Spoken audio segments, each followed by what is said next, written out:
جناب مشتاق احمد یوسفی صاحب کا تعارف کرانے کی جسارت گستاخی سمجھتا ہوں۔ جس طرح ایسوسی ایشن کے جنرل سیکرٹری نے کہا، اس ملک کے ہر سول تمغے نے مشتاق یوسفی صاحب کے سینے سے سج کر توقیر حاصل کی اور ہر ایوارڈ نے ان کی قدم بوسی کر کے عزت اور احترام حاصل کیا۔ اور جب مذاق کے ہر بڑے سے بڑے لکھاری نے یہ کہہ دیا ہے کہ ہم عہد یوسفی میں زندہ ہیں تو پھر بات وہیں ختم ہو جاتی۔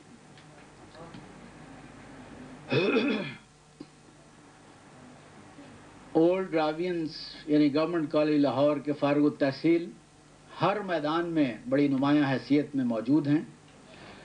کچھ عرصہ پہلے جب نیب کی سرگرمیاں اچھی خاصی تھیں تو اس وقت ہمارے ایک ساتھی نے کہا کہ ہم یہ بھی کہہ سکتے ہیں کہ راوینز اب ہر میدان میں، ہر ایوان میں اور ہر زندان میں موجود ہیں۔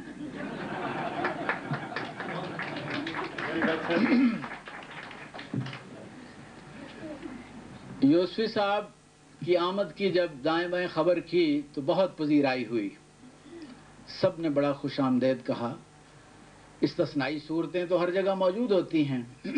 ایک خاتون بیوروکریٹ نے نام پر ریزرویشنز کا اظہار کیا، اعتراض کرتے ہوئے بولیں کہ آخر میں حضرت یوسف کی نسبت ہٹا دی جائے تو مشتاق احمد بڑا غیر ادیبانہ سا بلکہ سیکشن افسرانہ سا نام ہے۔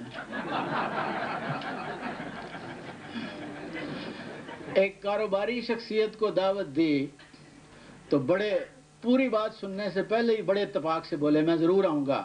یہ وہی مشتاق احمد صاحب ہے نا جو پی ڈبلیو ڈی میں اوورسیئر تھے، سیمنٹ سریے کے ٹھیکیداری کیا کرتے تھے، پھر پراپرٹی میں چلے گئے اور کروڑ پتی بن گئے، اور انہوں نے اپنی کئی ہاؤسنگ سوسائٹیاں لانچ کی ہیں۔ میں ضرور آؤں گا۔ میں نے قدرے غصے میں کہا کہ ہمارے مہمان جناب مشتاق احمد یوسفی قلمکار ہیں، ٹھیکیدار نہیں۔ کہنے لگے یہ جو آپ نے پورا نام لیا ہے تو اب بات سمجھ میں آئی ہے کہ مہمان کا تعلق کو لکھائی پڑھائی سے لگتا ہے، لہذا میری طرف سے نہ ہی سمجھیں۔ میرا یوسفی صاحب کے ساتھ تعلق آج سے برسوں پہلے اس وقت ہوا جب میرا ایک دوست اور کلاس فیلو 10ویں جماعت میں فیل ہوا۔ امتحان سے پہلے اسے بری صحبت کے علاوہ پنجابی فلموں اور یوسفی صاحب کی کتابیں پڑھنے کا چسکا پڑ گیا، اور اس کے والد ایک ریٹائرڈ کرنل تھے۔ کرنل صاحب نے صحبت بد کو باقی ہر دوست سے کم نقصان دہ قرار دیا۔ برخوردار فیل ہو گیا اور کرنل صاحب نے بری صحبت کے علاوہ پنجابی فلموں کو بھی بری کر دیا، کیونکہ وہ خود بھی اس کے رسیا تھے اور سمجھتے تھے کہ پنجابی فلموں کے ڈانس اور ڈائلاگ خون کی گردش اور یادداشت تیز کرتے ہیں۔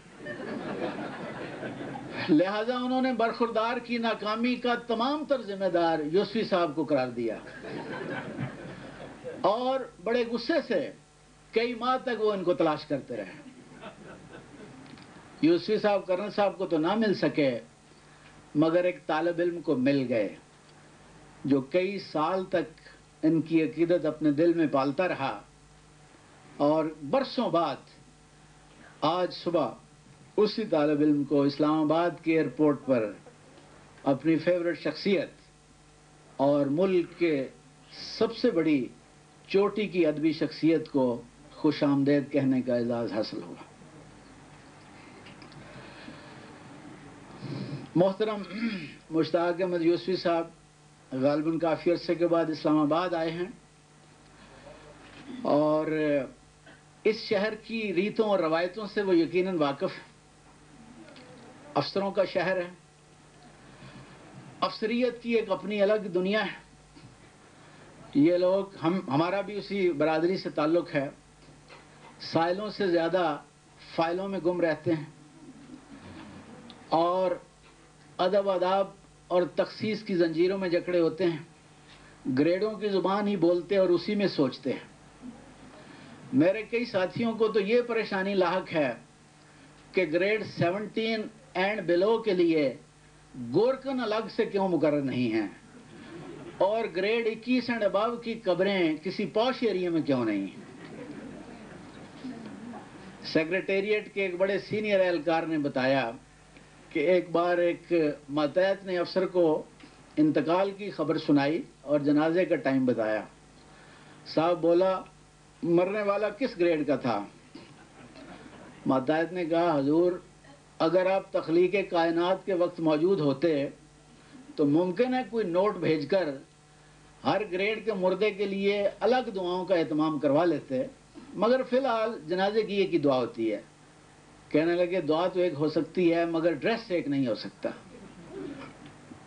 ایک پی اے نے چٹ کے ذریعے کسی عزیز کے انتقال کی خبر صاحب کو بھیجی، کہنے لگا فائل پر موو کرو۔ اس نے کہا، متوفی حضور کے اپنے ذاتی والد صاحب ہیں۔ صاحب بولا، یہ فریش انفارمیشن فریش نوٹ پر موو کرو۔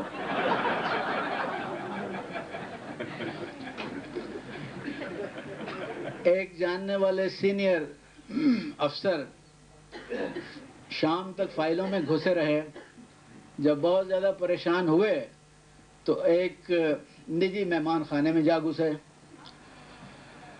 اور وہاں کتاب حسن کی ورق گردانی کے دوران ریڈ میں پکڑے گئے۔ بیگم سامنے آئیں تو بہت شرمندہ تھے، کہنے لگے بہت امبیرسمنٹ ہوئی۔ بیگم نے جھاڑ جھپٹ کی اور کہا، اتنی گھٹیا حرکت تم نے کی کیوں؟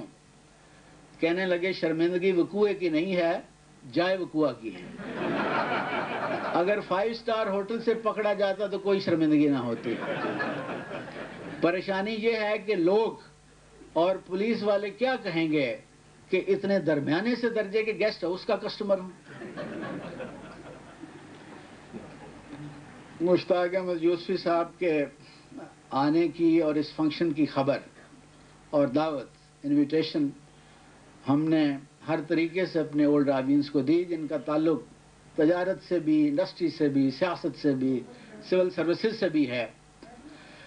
کئی مقتدر شخصیات خود تو نہ آ سکی مگر انہوں نے اس موقع کے لیے اپنے پیغامات بھیجے اور اپنی ضروریات اور معلومات کے مطابق یوسفی صاحب پر تب آزمائی کرنے کی کوشش کی۔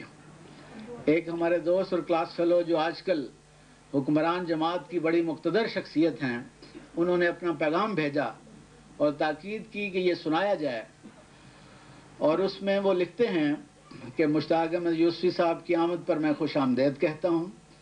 انہوں نے ساری زندگی دہشت گردی کے خلاف جدوجہد کی ہے اور دہشت گردی کو جڑ سے اکھاڑ دینے کے لیے ہمیں ان کی تحریروں سے بہت مدد ملی ہے۔ دہشت گردی کے علاوہ انہوں نے کالا باغ ڈیم کی تعمیر کے لیے بھی بڑی جدوجہد کی ہے، حتیٰ کہ اپنی ایک مکمل کتاب کالا باغ ڈیم کے نام پر کر دی ہے۔ یوسفی صاحب کی کتاب آب گم میں جس آب کا تعلق ہے یہ وہی پانی ہے